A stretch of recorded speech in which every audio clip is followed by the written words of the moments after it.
Welcome to మరో కురుక్షేత్రం. తిరుపతిలో దారుణం.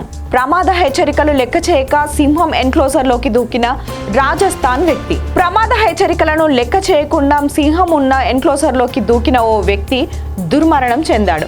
సింహం అతడిపై దాడి చేయడంతో మృతి చెందాడు. తిరుపతిలోని శ్రీ వెంకటేశ్వర జంతు ప్రదర్శనశాలలో గురువారం ఈ దారుణం వెలుగు చూసింది. పోలీసులు జూ క్యూరేటర్ తెలిపిన వివరాల ప్రకారం రాజస్థాన్కు చెందిన ప్రహ్లాద్ గుజ్జర్ గురువారం మధ్యాహ్నం జూకు వచ్చాడు. ఆ తర్వాత తాళం వేసి ఉన్న మొదటి గేటు ఎక్కి సింహం ఎన్క్లోజర్ వద్దకు వెళ్ళాడు. అనంతరం పక్కనే ఉన్న వాటర్ ట్యాంక్ మీదుగా ఎన్క్లోజర్లోకి దూకాడు. ఈ క్రమంలో అక్కడున్న సింహం అతడి మెడ పట్టి కొరికి చంపేసింది. జంతు సంరక్షకుడు ఇది గమనించి సాయంగా వచ్చేలోపై ఈ దారుణం జరిగిపోయిందని అధికారులు తెలిపారు. గుజ్జర్ మద్యం తాగి ఉండడం వల్ల ఈ దారుణం జరిగిందని తెలుపుతున్నారు. అతడి ఆధార్ కార్డు వివరాలతో కుటుంబ సభ్యులను సంప్రదించేందుకు అధికారులు ప్రయత్నిస్తున్నారు. దుర్ఘటనకు గల కారణాలను వెలికి తీసేందుకు కేసు నమోదు చేసుకుని దర్యాప్తు ప్రారంభించామని పోలీసులు వెల్లడించారు.